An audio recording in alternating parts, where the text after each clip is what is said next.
ये एक ऐसी हॉरर स्टोरी है जिसे सुनकर आप कांप उठेंगे। ये घटना हमारे पड़ोस के दादाजी के समय का है और मैंने ये कहानी उन्हीं से सुनी थी। आज भी जामनगर की वो बुधहा कोठी मेरे अवचेतन में स्याह स्वप्न की तरह इतनी मजबूती के साथ बैठी हुई है कि समय की धूल आज भी उसकी स्मृति की चमक को धुंधला नहीं कर सकी है।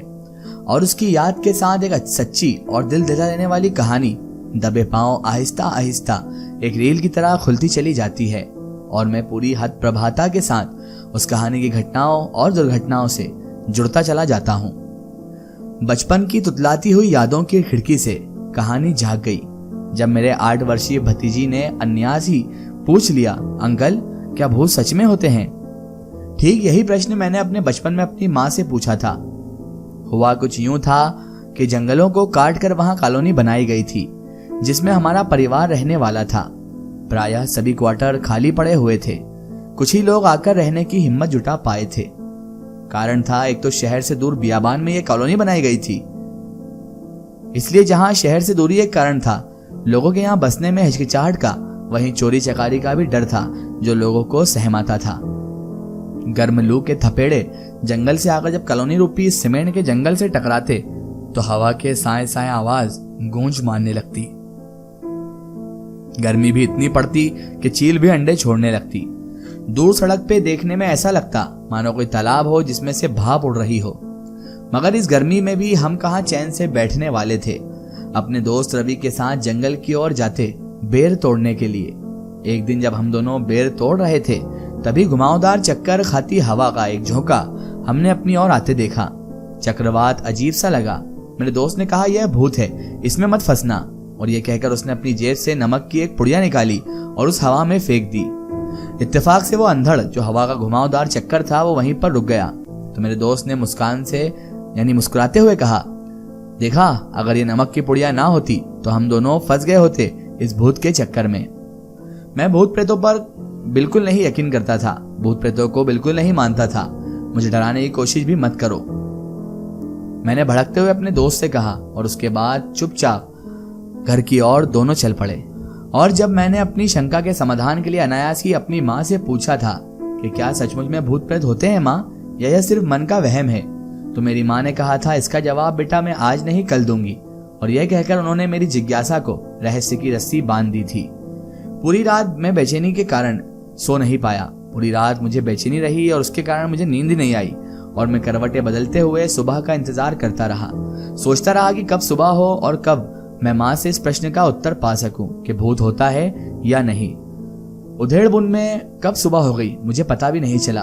करवटें बदलते बदलते मैंने पूरी रात गुजारी। रात को एक झप्पी ना लगी नींद की और सुबह हो गई। रसोई से आती माँ की आवाज ने, चलो हाथ मुंह धो लो, नाश्ता तैयार हो गया। हमें टेबल की ओर बुला लिया।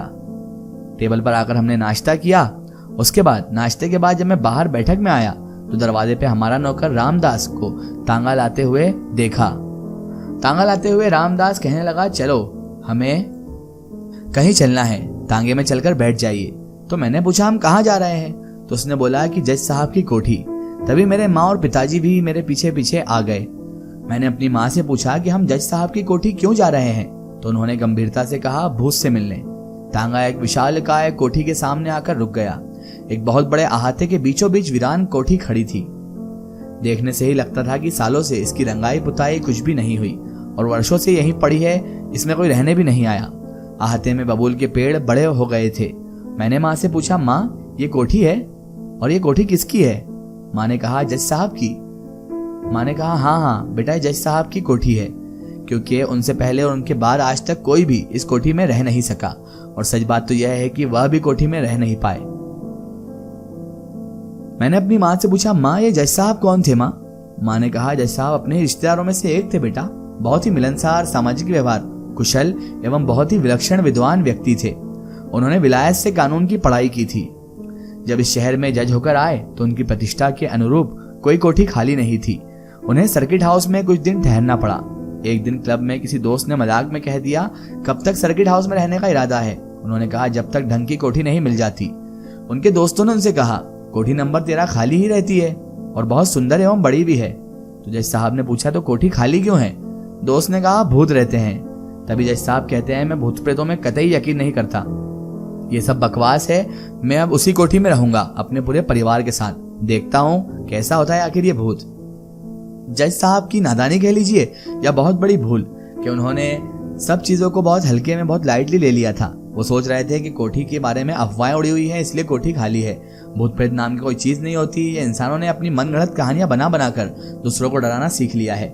लेकिन जज साहब ये नहीं जानते थे कि इस कोठी में सचमुच कोई भूत रहता है, कोई जिन्नात रहता है, और वो इनकी मौजूदगी को कतई बर्दाश्त नहीं करेगा, क्योंकि इतने सालों से जब कोठी खाली थी तो किसी वजह से ही खाली होगी। जज साहब जैसे बहुत सारे लोग होंगे जो भूत प्रेतों पर यकीन नहीं करते होंगे, लेकिन इसके बावजूद भी उस कोठी का खाली होना इस बात की गवाही दे रहा था कि उस कोठी में कुछ ना कुछ गड़बड़ तो जरूर थी। लेकिन जज साहब कहाँ मानने वाले थे। जज साहब तो जिद्दी और बहुत ज्यादा आवेश वाले थे। उनका ईगो हर्ट हो गया और उन्होंने सोचा कि अब इस कोठी में मैं इन लोगों को रहकर ही दिखाऊंगा, चाहे उसके लिए मुझे कुछ भी करना पड़े। बहरहाल जज साहब ने आवेश में अपना फैसला सारे दोस्तों को सुना डाला। सब भौचक्के से एक दूसरे को देखने लगे। कुछ दोस्तों ने समझाने की कोशिश की कि जज साहब उस कोठी में आप रहने ना जाएं, यह आपके लिए अच्छा नहीं है और आपको दूसरी जगह कहीं ना कहीं मिल ही जाएगी। तब तक आप सर्किट हाउस में तो रह ही रहे हैं ना, कहीं आप जमीन पे थोड़ी ना रह रहे हैं। आप प्लीज ऐसा आवेश में अपना फैसला मत लें और जोश जोश में ऐसी कोई गलती ना कर बैठे जिसका भुगतान आपको बहुत लंबा करना पड़े। लेकिन जज साहब अपने फैसले से टस से मस नहीं हुए। वो बहुत जिद्दी स्वभाव के थे। एक बार जो ठान लेते उससे पीछे नहीं हटते, और वो अब ठान चुके थे कि मुझे इस कोठी में ही रहना है, चाहे भूत उनके सामने आ जाए या भूत उनका कुछ बिगाड़ दे। इस बात से अब उनको कोई फर्क नहीं पड़ रहा था। वो तो बस उस कोठी में रहना चाहते थे। अब होना क्या था, जज साहब ने तो शनिवार तक अपना सामान लेकर वहां परिवार समेत पहुंच ही गए उस कोठी के अंदर, जिसके बारे में लोगों की यह अफवाहें थी और कई लोगों ने इसे सही भी करार दिया कि वो एक आसिफ ज़दा हवेली है।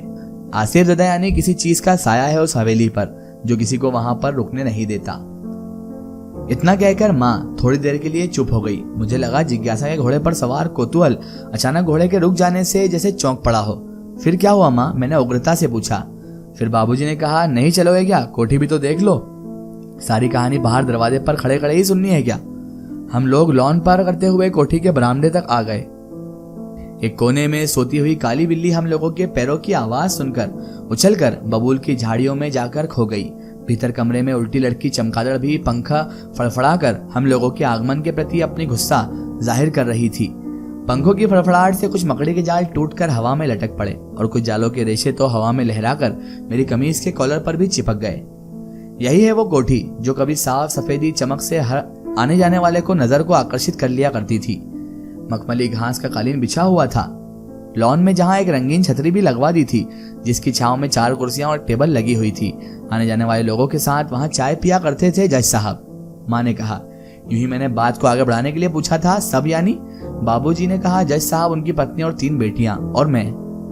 यहीं से शुरू होती है असली कहानी। माँ ने मुझे अब असली कहानी सुनाना शुरू कर दी। इसका एक स्टोरी हम देखेंगे इसके अगले पार्ट में।